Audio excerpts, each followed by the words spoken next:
English कैसे सीखें YouTube channel में आपका स्वागत है। इस क्लास में हम इस स्टोरी के एक एक वर्ड का उच्चारण लिखकर इसे ट्रांसलेट करेंगे और इसकी वर्ड मीनिंग आपको लिखकर बताएंगे।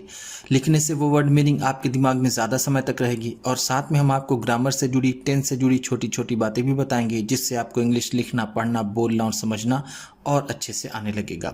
मेरी वीडियोस में इस तरह के वर्ड्स, इस तरह के सेंटेंसेस होते हैं जिसको हम डेली बोलने में यूज़ करते हैं और वो हमें आसानी से याद भी हो जाते हैं। अगर आप हमारी वीडियोस लगातार देखेंगे तो आपको धीरे धीरे इंग्लिश लिखना, पढ़ना, बोलना और समझना आने लगेगा। आज की स्टोरी है एक चालाक सारस की, जो एक लोमड़ी की धूर्तता का जवाब बहुत ही समझदारी के साथ देता है। इसी के साथ आप कर दीजिए इस वीडियो को लाइक और मैं करता हूँ शुरू। द क्लेवर क्रेन, चालाक सारस। क्रेन का मतलब होता है सारस, क्लेवर का मतलब चालाक, चालाक सारस। वन डे, एक दिन। वन डे का मतलब है एक दिन, एक दिन। आ फॉक्स कॉट, आ फॉक्स कॉट, एक लोमड़ी ने पकड़ा। फॉक्स का मतलब होता है लोमड़ी, कॉट का मतलब पकड़ा। कॉट कैच का सेकेंड फॉर्म है। कैच का मतलब होता है पकड़ना और कॉट है तो पकड़ा। जब किसी सेंटेंस में वर्ब की सेकेंड फॉर्म यूज हुई हो, जिस तरह से कैच का सेकेंड फॉर्म ये कॉट है, तो उसमें पास्ट इंडेफिनिट टेंस होता है जिसे हम सिंपल पास्ट टेंस कहते हैं। अ रैबिट, आ रैबिट, एक खरगोश। रैबिट का मतलब होता है खरगोश। एक दिन एक लोमड़ी ने एक खरगोश पकड़ा। ही टूक इट, ही टूक इट, वह इसे ले गया। ही का मतलब होगा वह। ध्यान दीजिएगा, फॉक्स को हम आम बोलचाल की भाषा में फेमिनिन जेंडर में यूज करते हैं, लेकिन उसका फेमिनिन जेंडर विक्सेन होता है। VIXN, विक्सेन का मतलब होता है मादा लोमड़ी और फॉक्स का मतलब होता है नर लोमड़ी। ठीक, तो इसलिए हम यहाँ पर इसे मैस्कुलिन जेंडर में यूज करेंगे, फेमिनिन जेंडर में नहीं। ही टूक इट, वह इसे ले गया। होम, घर। होम का मतलब होता है घर। To cook and eat, to cook, पकाने के लिए, एंड ईट, और खाने के लिए। कुक का मतलब होता है पकाना और ईट का मतलब होता है खाना। On the way home, on the way home, घर जाते रास्ते में। ऑन द वे का मतलब है रास्ते में, होम घर के रास्ते में, वे का मतलब होता है रास्ता। He met a crane, he met, वह मिला। मेट का मतलब होगा मिला। मेट मीट का सेकेंड फॉर्म है। मीट का मतलब होता है मिलना, मेट है तो मिला। अ क्रेन, एक सारस से। क्रेन का मतलब जैसा मैंने आपको ऊपर बताया सारस।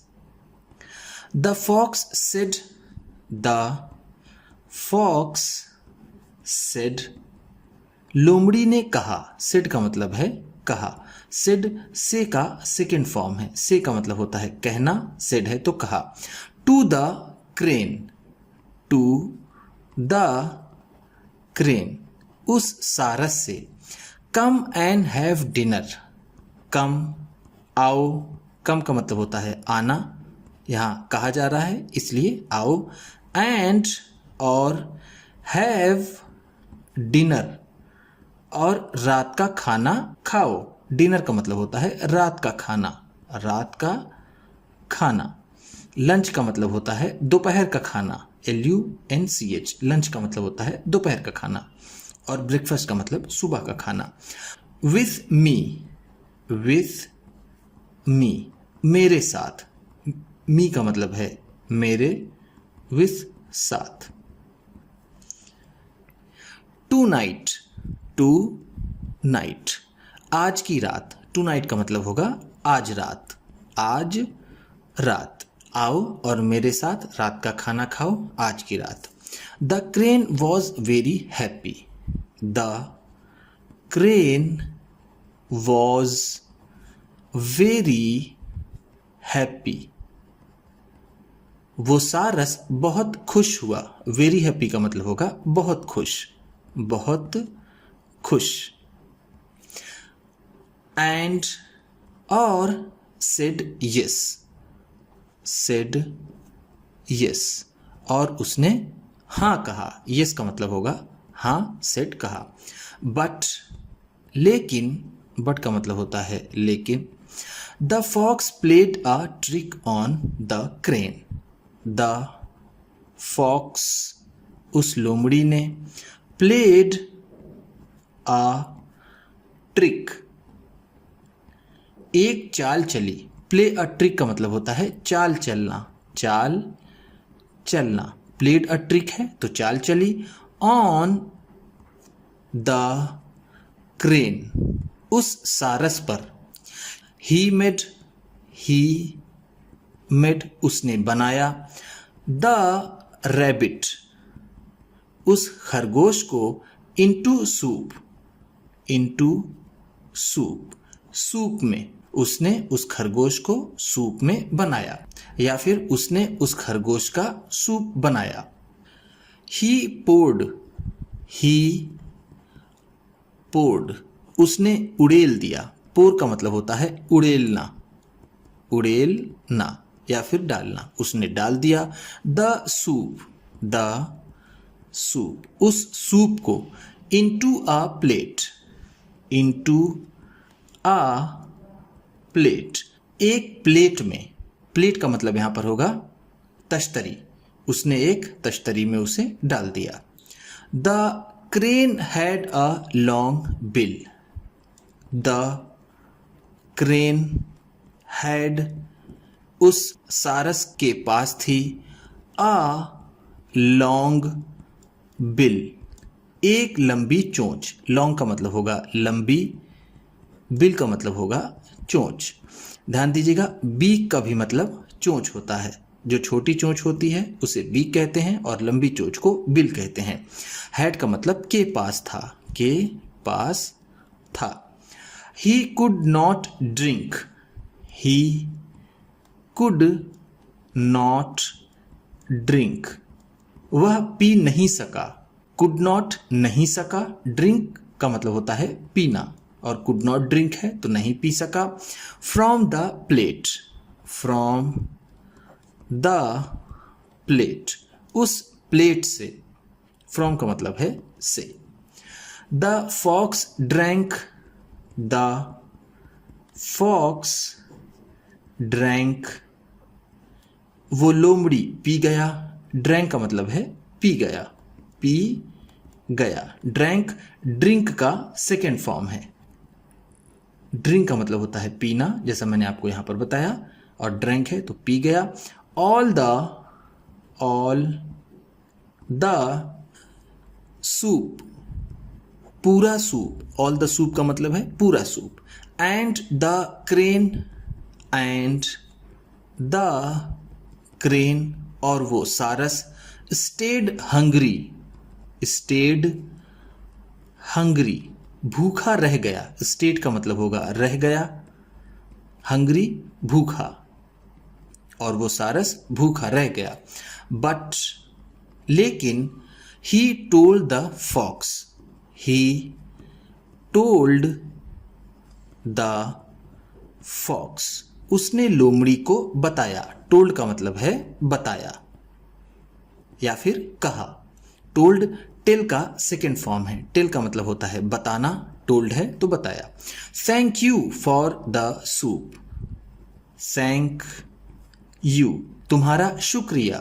थैंक यू का मतलब होगा तुम्हारा शुक्रिया, तुम्हारा शुक्रिया या फिर तुम्हारा धन्यवाद। फॉर द सूप, सूप के लिए, सूप के लिए तुम्हारा शुक्रिया। Come and have dinner with me tomorrow, come, आओ, एंड हैव डिनर, और रात का खाना खाओ। विथ मी, मेरे साथ। टुमारो, कल, टुमारो का मतलब होता है आने वाला कल, आने वाला कल। एक बीता हुआ कल होता है जिसे इंग्लिश में yesterday कहते हैं। The fox was very happy, the fox was very happy, और वो लोमड़ी बहुत खुश हुआ। एंड और सेड यस, और उसने हाँ कहा। The next day, the next day, अगले दिन। नेक्स्ट का मतलब होता है अगला, डे का मतलब दिन, अगले दिन। The crane caught, the crane caught, सारस ने पकड़ा। A lot of fish, a lot of fish, ढेर सारी मछलियां। अ लॉट ऑफ का मतलब होता है ढेर सारी, ढेर सारा या फिर ढेर सारी। फिश का मतलब होता है मछली। ही मेड, उसने बनाया। द फिश, उन मछलियों को। इनटू अ करी, इनटू अ करी, करी में। करी का मतलब होता है जिसमें मसाले डालकर ग्रेवी तैयार करके बनाया जाता है, उसे करी कहते हैं। तो उसने मछलियों को करी में बनाया। ही पुट, उसने रख दिया। द करी, उस करी को। At the bottom of a tall jar, at the bottom of a tall jar, एक लंबे से जार के तले पर। एट द बॉटम ऑफ का मतलब होगा तले पर या फिर नीचे। टॉल का मतलब लंबा, जार का मतलब रखने का सामान, जो सुराही जैसा लंबा सा होता है। जैसे मान लीजिए ऐसा, ये हो जाएगा उस जार का bottom. The fox had a short snout, the fox had, उस लोमड़ी के पास था। अ शॉर्ट स्नाउट, एक छोटा थूथन। स्नाउट का मतलब होता है थूथन, मुंह का जो एरिया होता है जिसमें आंख, नाक, दांत सब कुछ आता है, उसे जानवरों का थूथन कहते हैं। शॉर्ट का मतलब छोटा। He could not reach, he could not reach, वह नहीं पहुंच सका। रीच का मतलब होता है पहुंचना। कुड नॉट रीच है तो नहीं पहुंच सका। The bottom of the jar, the bottom of the jar, jar के नीचे, जार के तले पर या फिर जार के नीचे। ही रिमेन्ड हंग्री, ही रिमेन्ड हंग्री, वह भूखा रह गया। रिमेन का मतलब होगा रह गया, रह गया। अभी इसके ऊपर आपने पढ़ा था स्टेड, उसका भी मतलब होगा रह गया। हंग्री का मतलब भूखा। बट, लेकिन, he had learn, he had learned, वह सीख चुका था या फिर वह सीख गया था। अ लेसन, अ लेसन, एक पाठ या फिर एक सबक। लेसन का मतलब होगा यहां पर सबक। एक, लर्न का मतलब होता है सीखना। हैड लर्न है तो सीख गया था। ध्यान दीजिएगा, जब हैड के बाद वर्ब की थर्ड फॉर्म हो, जैसे ये लर्न का थर्ड फॉर्म है, तो उसमें पास्ट परफेक्ट टेंस होता है। तो हम कह सकते हैं he had learn a lesson, इसमें पास्ट परफेक्ट टेंस है। नेवर अगेन, नेवर अगेन, दोबारा फिर कभी नहीं। Did he play, did he play, उसने नहीं चली। अ ट्रिक, अ ट्रिक, कोई चाल। ट्रिक का मतलब होगा चाल। दोबारा, उसने कोई चाल कभी नहीं चली। ऑन एनीवन, ऑन एनीवन, किसी पर भी। एनीवन का मतलब है किसी पर, किसी पर। ऑन का मतलब पर, एनीवन का मतलब किसी। फिर दोबारा, उसने किसी पर भी कभी भी चाल नहीं चली। उम्मीद करता हूं कि इस क्लास में बताई गई वर्ड मीनिंग्स आपको अच्छी लगी होंगी। सबसे अच्छा वर्ड कौन सा लगा इसे कमेंट बॉक्स में ज़रूर बताइएगा। इसी तरह की वीडियोस के साथ साथ ढेर सारी रीडिंग की, ट्रांसलेशन की और बहुत सी इंग्लिश सीखने वाली वीडियोस पाने के लिए चैनल को सब्सक्राइब कीजिए और ये वीडियो किसी न किसी अपने एक दोस्त को, मित्र को, परिवार वाले को शेयर भी ज़रूर कर दीजिएगा। तो चलिए मिलते हैं फिर अगली वीडियो में।